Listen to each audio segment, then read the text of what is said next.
ગુજરાત વિધાનસભામાં સરકારે સ્વીકાર્યું છે કે શાળામાં ભણતા બાળકોના વજન કરતાં 90% જેટલું તેમના સ્કૂલ બેગનું વજન ઓછું હોવું જોઈએ, પરંતુ દેખાડવાના જુદા અને ચાવવાના જુદા હોય છે।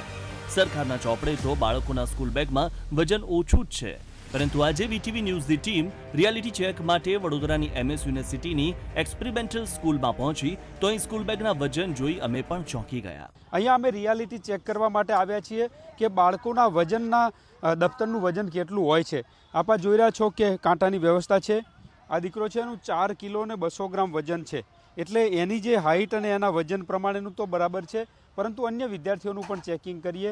આપ જોઈ રહ્યા છો આ વજન થાય છે 5 કિલો ને 600 ગ્રામ, એટલે બાળકનું વજન છે એના જે પ્રમાણમાં વજન વધારે છે એવું અહીંયા સ્પષ્ટ દેખાઈ રહ્યું છે।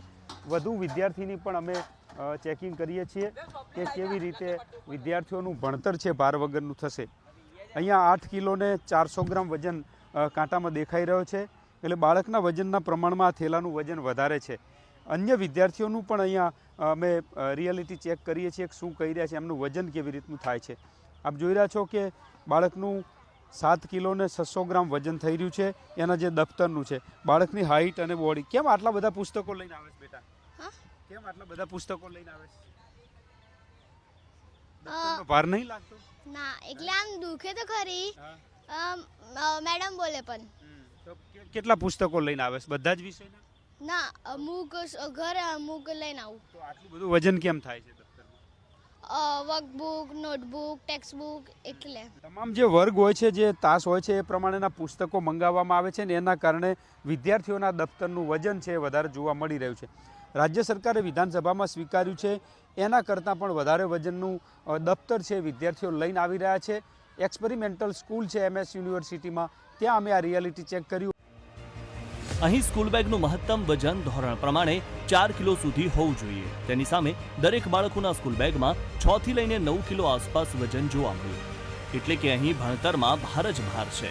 જો કે આ મુદ્દે વાલીઓનો મત લીધો તો સાંભળો તેઓ શું કહે છે। બાળકો તો એવું કહી રહ્યા છે કે અત્યારથી જ કમર દુખે છે એ લોકોને, સાંજે આવીને બૂમા બૂમ કરતા હોય છે કે મમ્મી આજે તો મારી કમર બહુ દુખે છે, ખભો દુખે છે, એટલે મારાથી આ કશું કામ નહીં થાય, મારાથી આ નહીં ઉચકાય, એવું પહેલેથી જ કહી દે છે। આપણે એવું કહીએ કે આટલું લઈને મૂકીએ ને તો કે મમ્મી મારું બેગ ઉચકીને જ કમર થાકી ગયો તો હું હવે શું લઈ જાઉં, એવું બધું શિકાયત કરતા હોય છે। સરકારની ગાઈડલાઈન છે, પાલન થવું જોઈએ, પરંતુ આ અંગે સ્કૂલના સંચાલકોના કેવા તર્ક છે જરા તે પણ સાંભળો।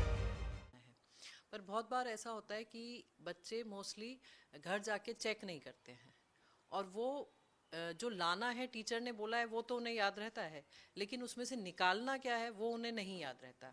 अब इसके लिए बहुत बार पेरेंट्स से भी हमने PTM में बोला है कि आप कम से कम हाफ एन आवर अपने बच्चों को आधा घंटा दीजिए और एक बार चेक करके उसकी बुक्स अंदर रखवा दीजिए। एक बेसिक पर्सनल हाइजीन पे उनके नेल कट कर दीजिए, उनकी शू पॉलिश, और उन्हीं से कराइए तो वो सीखें। लेकिन ये 2 वे है, पेरेंट्स और स्कूल का जब सपोर्ट चलेगा तो मेरे ख्याल से तो इतना ज़्यादा लोड नहीं होना चाहिए। જે પુસ્તકની જરૂર ન હોય તે પુસ્તકો બાળકો શું લેવા પોતાની સાથે લાવે? એવું લાગે છે મેડમ પોતાની ભૂલ સ્વીકારવા જ નથી માંગતા। આશા રાખીએ કે બીજા કોઈને ન દેખાય તો કાંઈ નહીં, પરંતુ સરકારને આભાર ચોક્કસથી દેખાવો જોઈએ। કેમેરામેન કિશોર ક્ષીરસાગર સાથે માનુ ચાવડા, BTV ન્યૂઝ, વડોદરા।